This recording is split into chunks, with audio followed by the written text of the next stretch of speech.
All matter is merely energy condensed to a slow vibration. The only truth you know is what you get over this tube. We are all one consciousness experiencing itself subjectively. An entire generation that never knew anything that didn't come out of this tube.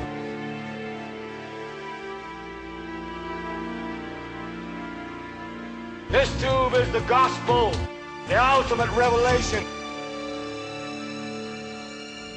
Their whole purpose throughout history has been to teach a small number of people how to become adept at controlling everyone else.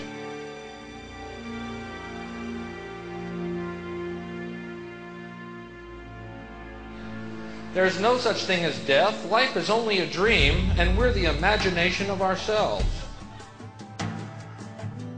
The table is tilted, folks. The game is rigged. Nobody seems to notice. Nobody seems to care.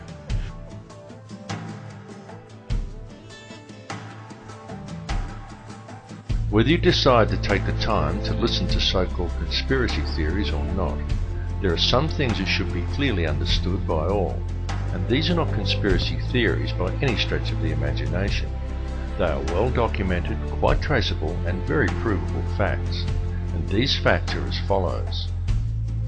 There is one ruling bloodline that exists on this earth. This ruling bloodline is very old. It is the same bloodline that has always ruled the earth ever since the days of ancient Egypt, and it is very pervasive. For example, many people think that anyone can get to be President of the United States, but the reality is that a large number of presidents are in fact related, and their lineage can be traced back to European monarchy, and in particular to the line of William of Orange. This elite bloodline can actually be traced back a good deal further than that, and even back as far as the royalty of ancient Egypt, and it is this very same bloodline that has ruled the earth ever since, and to which the British monarchy and many other world leaders can ultimately be traced. The families of this line are steeped in ancient traditions and symbolism, and they do not attempt to hide these connections. Just a look at the royal coat of arms, the royal regalia and the coronation throne clearly demonstrates these connections. In fact, the signs and symbols are always right there in plain view for discerning eyes to clearly see. One only needs to take the time to look. Any real investigation shows us that the entire financial system by which the world is run today is actually operated by the Crown. And contrary to popular belief, the Crown does not refer to the royal family or to the British monarchy. The Crown actually refers to the inner city of London, which is in fact a privately owned corporation that functions as a completely separate sovereign state outside the jurisdiction of England. Most people are completely unaware that when they swear allegiance to the Crown, they are actually swearing allegiance to this private corporate empire. The inner city of London also has two sister city-states of Vatican City and Washington's District of Columbia, both of which are also separate sovereign states within their host countries. Each of these three city-states has its own flag, its own laws, its own news services and its own police forces, and each pays no taxes to the host country in which it is located. These three cities form a private, covert empire that operates the entire Western world, that is known as the Empire of the Three Cities. The inner city of London is the centre for monetary control. Vatican City is the centre for spiritual control. Washington DC is the centre for military control.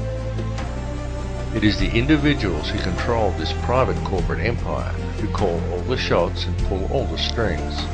These people control all governments and all mainstream media via the stranglehold they have over the world monetary system, and more people are becoming aware of the reality of this all the time.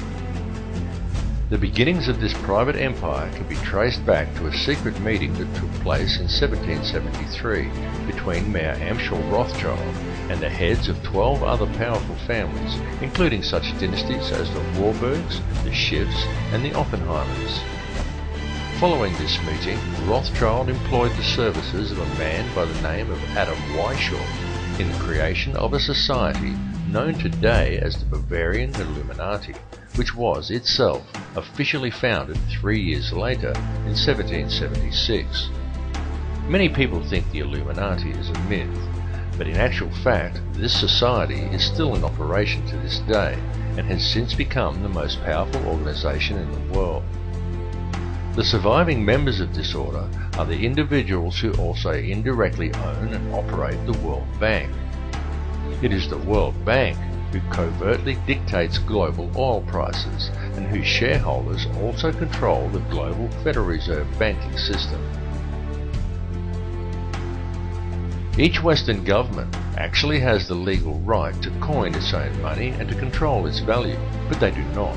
They borrow money from this privately run central banking system. Through the magic of fractional reserve banking, these central banks are able to create money from thin air via the creation of money as debt, and then profit on it by charging interest on the loans.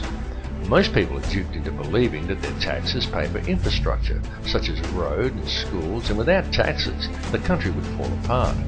But this is completely untrue, for the money is in fact borrowed from a private bank, and then you are taxed in order to pay off the interest on the loan. No matter how you choose to look at things, one thing must be clearly understood, and that is that every person in the Western world who has a job is forced each year to give away approximately 3 months' worth of their wages in taxes, and that money goes directly into the pockets of the private individuals who own and run the Federal Reserve banking system. It's one big, privately run scam.